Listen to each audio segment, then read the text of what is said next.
السلام عليكم ورحمة الله وبركاته. بسم الله الرحمن الرحيم. الحمد لله والصلاة والسلام على رسول الله صلى الله عليه وسلم الذي أرسله إلى جميع ثقلين الجن والإنس وداعيا إلى الله بإذنه والسراج منيرا. ولقد وصينا الذين أوتوا الكتاب من قبلكم وإياكم أن اتقوا الله كما قال ربنا تبارك وتعالى بعد أعوذ بالله من الشيطان الرجيم يا أيها الذين آمنوا اتقوا الله حق تقاته ولا تموتن إلا وأنتم مسلمون. وقال ربنا تبارك وتعالى أيضا ومن يتق الله يجعل له مخرجا ويرزقه من حيث لا يحتسب ومن يتق الله نكفر عنه سيئاته ويعظم له أجرا. أتنزل الله تبارك وتعالى أجاتودي إشنجرة شوبلم يتقامت وإن تعدوا نعمة الله لا تحصوها. bwetugamba kutuula kubala byengera Allah byatuwadde tetuyinza bibala ne tubimalayo. Abaddu Allah balina watuusizza mu kusoma buli omu you make a strong reflect ku bwe watandika nabo mu primary bameka abagenda mu secondary n'ogenda mu secondary bameka abagenda ku university bwamala university bameka abafuna emirimu n'abataafuna ebyengera bingi. Mu ayemu Allah subhanahu wa ta'ala nagamba nti wafi anfusikum afala tubsirun bwe mwetunulako bwe muto abange temulaba kyekitumayire okubeera nga twebaza okitibwa Allah tabaraka wa ta'ala nga n'ekyengera mu byengera ekiri waggulu w'ebyengera byonna abamanyi kye batulaga n'obujulizi obw'enjawulo kyekyengera ky'obusiraamu.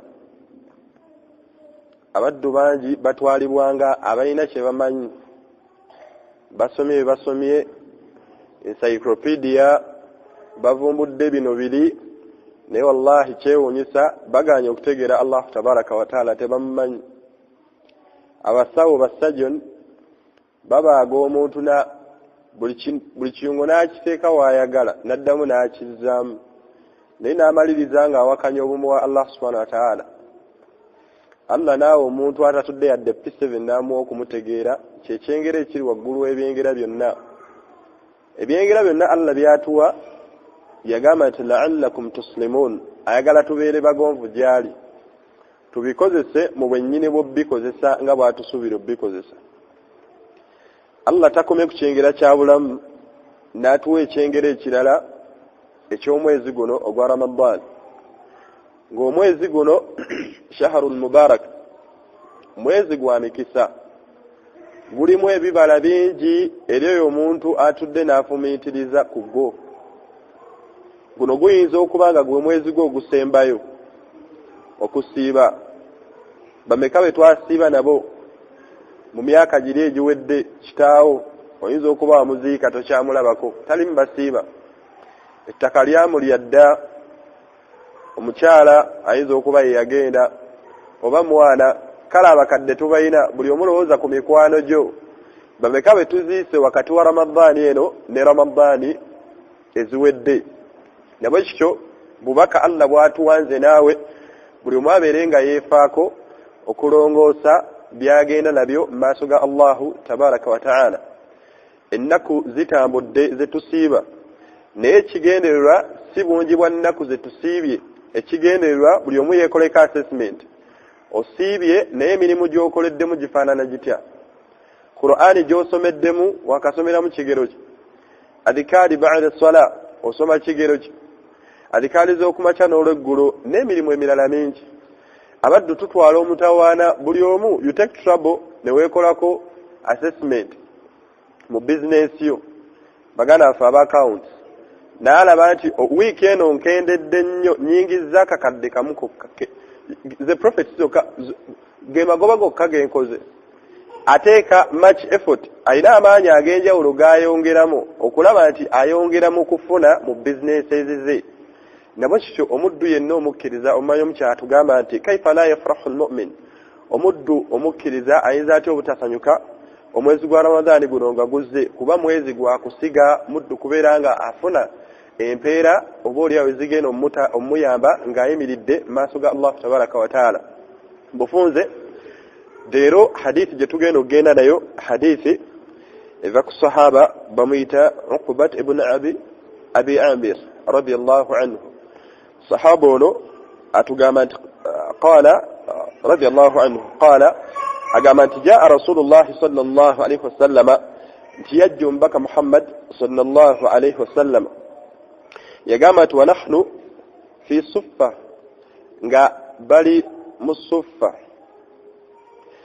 omubaka Muhammad sallama faqala agamba nti omubaka Muhammad sallama n'agamba ayyukum yuhibbu an yaqduwa kulla yawmin kummwe ani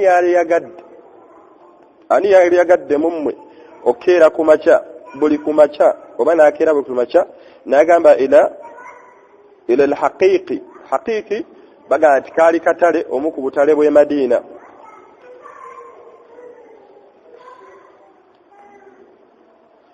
oba buthani obumu ebifo byali bifo ebyogerwako awo bimu ku bifo ebyakolebwangamu obusuubuzi batundirangamu ebintu ebibala ebyokulya ngoye ebisolo ngamiya mbuzi kati omubaka abuuza abasahaba bano tikumwani yali yagadde okeeranga buli ku makya n'akwata ekkubo n'agenda mu katale ako kano haqiqi katale kali Madiina Munawwara n'akwata ekkubo n'agenda mu katale ako bw'atuuka mu katale ako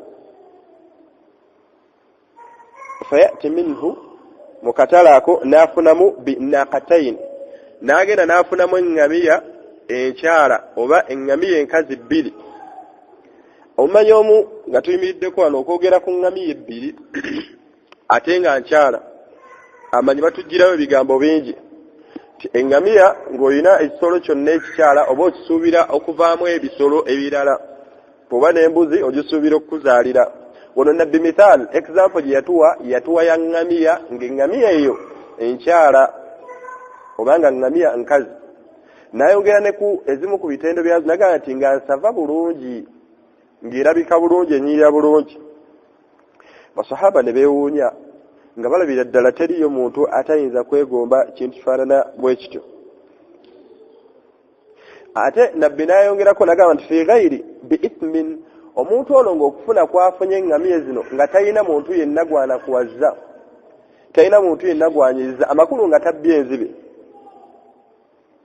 n'agamba nti awu qatuhi rahim oba okubeera nga okutulawo oluganda abaddu bangi bafunye ebintu bye bafunye assets ze balina mu dduniya muno naye nga oluganda lwakutukawo oba yeyasikira emmaali ya kitaabwe emmaali yonna n'agenda nayo abooluganda ne bamunyiigira naye nabbi omusajja ono gwayogerako wano nga talina gwanakuwazza tabbye eŋŋamiya tazibbye bubbi oba talina luganda lwonna lwakutuddewo nti oba atutte ya muganda oba atutte yaani oba yaani omubaka musallama basahaba ne beewuunya omubaka kyabuuza nga mutuufu teri yayinza butakyagala bagamba nti fakulna ne tumugamba nti ya rasulallah nahnu nuhibbu dhalik owange omubaka wa Allah ffenna ekyo tuwulira tukyagala teri yayinza kubeera nga tayagala kintu kifaanana bwe kityo omubaka Muhammad sallallahu alaihi wasallam qaala n'agamba nti afala yaqdu ahadukum ila almasjid fayata'allam yagamba nti omukummwe tayinza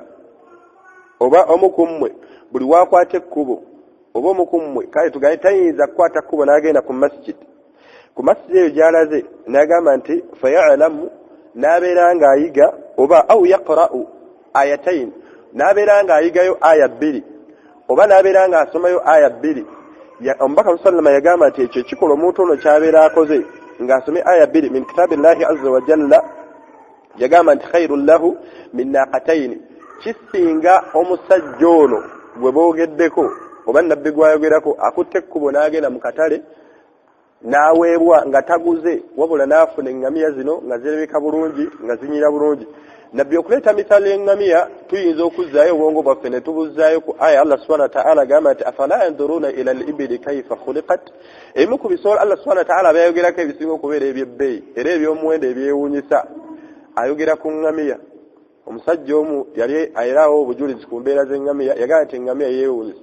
Eŋŋamiya ebbiri bwe zinabeera nga zinabeera mu mbeera zaazo ebbiri enkazi n'esajja teziyinza kubeera mu bantu. Amagezi Allah intellect ekika ky'amagezi kye ziyina zeekweka zibeera eri. Gubadde mulembe guno nga nze naawe ensi yonna etuwaako obujulizi ku mbeera efaanana bwetu. Nsaba Allah atusonyiwe. Eŋŋamiya Allah subhanahu wa ta'ala agikola nga embeera yayo nga yeewuunyisa n'atuulaka n'okugyogerako mu Qur'an. Nabbi kyaleeta in comparison ng'akigeraageranya n'omuntu akutte ekkubo n'ogenda ku masjid n'oyigayo aya bbiri kale toyize, oba omuntu ono n'asomayo aya bbiri n'okwatayo aya bbiri oba n'oyigayo aya bbiri. Abange essoal ekibuuzo kye mbuuza, omwezi guno ogwa Ramadani bukyanga gutandika wakongerako ku Qur'ani yo kigero ki? Aya mmeka ze wakongerako? Nga baddu bangi muffe tulina be tutuulamu bwe tuti, omuddu n'atuula mu banne ng'alaba buli yenna gw'atudde naye alina diguli bbiri bbiri. N'atuula nga yayina emu ng'awulira ddala mukendeevu okutuula mu bantu abalina diguli ebbiri nga nze nnina emu. Era ddayo n'akola omujahada n'akola kafuba yenna asoboka ayingire mu badiguli ebbiri. Abaana akayingira mu bbiri kanatalla n'amuteeka mu kilaasi nga baatuula nabo ba PhD. Awo nawo n'assaawo amaanyi n'ayingira mu ttuluba eryo. Abange ffe tufaanana tutya Qur'ani ya Allah. Oba musiraamu mulungi nnyo ng'olina dual curriculum, olina secular, olina ne theology. Naye abaddu bangi tututteko sayidi emu Qur'an tetugimanyi. Abaddu bangi abali ku university Qur'an tebamanyi kugisoma. Mu institutions ez'enjawulo Qur'an Ramadani eri yaggwa nga Qur'an tetumanyi kugisoma. Nabbi alese in comparison kino kyalese treasure, alese gold omuntu ayagala kyalese aya bbiri. Nabbi teyakoma ku aya bbiri. Hadithi eno gyeggwera eri mu Muslim. Nabbi n'agamba nti n'omuntu okugera ku muzikiti n'oyigayo aya ssatu yagamba nti kisinga ziri eŋŋamiya Nabbi z'ayogeddeko nga nsava bulungi era n'omwana gwayo ng'enyirira bulungi. N'omuntu agenda n'ayiga aya nnya era kisinga eŋŋamiya ziri eri nnya. Bwe tuba twogera ku ŋŋamiya amanyi abamu batugamba nti eŋŋamiya gye boogerako wano nga nsava nga namu bulungi ng'enyirira bulungi n'ebbeeyi y'eŋŋamiya bagigeraageranya abamanyi emiwendo gya ssente ezimu ku mmotoka ezitandikibwako. Lowooza nga ku buvitiizi, busipasiyo, busimayani, mazida, obumotoka obwo obutandika obutono ng'eŋŋamiya emu esobola okugula akamotoka ako. Kati ekifaananyi kale kijje ku ŋŋamiya kireeta okituuze ku mmotoka gy'olowoozaako etandikibwako mu mmotoka entonotono. Omuntu okufuna emmotoka ssatu, omuntu agenze n'ayiga aya ssatu. Abange ebigambo bino ekibinjogeza, make your effort. We programming Ramadani eno you make it a point ogere ng'oyigayo aya bbiri, oyigeyo aya emu, oyongereko aya ssatu, oyongereko olwamazzi gwa Ramadani guno agenda okuggwako. Singa obadde ojja oyiga aya emu buli lunaku nga gy'oyongera ku Qur'ani yo, omwezi guno gugenda okuggwako ng'olina aya 30. Toyinza kubeera kyekimu n'ekyomuntu oli atakoze kawufube oba omuntu oyo atatudde kubeera nga yeeyigirizaayo aya. Nabusha Oluganda abakkiriza obutawanvuya nnyo omwezi guno ogwa Ramadani mwezi gwa kulafubana. Omubaka Musallama agambye nti omuntu okufuna biri eŋŋamiya ya bbeeyi ejja mu hadiisi ez'enjawulo naye wano Nabbi agireese nga emu ku bisolo eby'ebbeeyi omuntu okuyigayo aya ya Qur'an. Ate mwana wattu kyekisinga eŋŋamiya obwebbeeyi bwa ŋŋamiya Qur'an ate ya bbeeyi. Lwaki Qur'an eno ya bbeeyi nga mmaliriza? Allah subhanahu wa ta'ala yagamba nti watammat kalimatu rabbika sidqan wa adila. Allah subhanahu wa ta'ala ajoza mu Qur'an nti bigambo bya Allah sidqan wa adila byajjula sidqan bya mazima wa adila ate byenkanya. Teweegomba kubeera ng'olina ebigambo bya Allah by'oyize nga twegomba okubeera nga tulina ebigambo bya baprofesa betumanyi. Tetwegomba kubeera nga tulina ebigambo bya Allah ebipya betumanyi ng'ate twegomba okubeera nga equations za chemistry zituli mu mitwe, botanical names zituli mu mitwe, amannya ga encyclopedia ez'enjawulo zituli wano. Naye Qur'ani ya Allah tufaanana tutya? Nabusha Buluganda abakkiriza make all your effort okubeera ng'oyogera ku Qur'ani gy'olina, yongera ku Qur'ani gy'osoma. Guno omwezi gwa Qur'an yagamba nti alladhi unzila fihi al-Qur'an. Omwezi no gwe mwezi ogwassibwa mu Qur'an.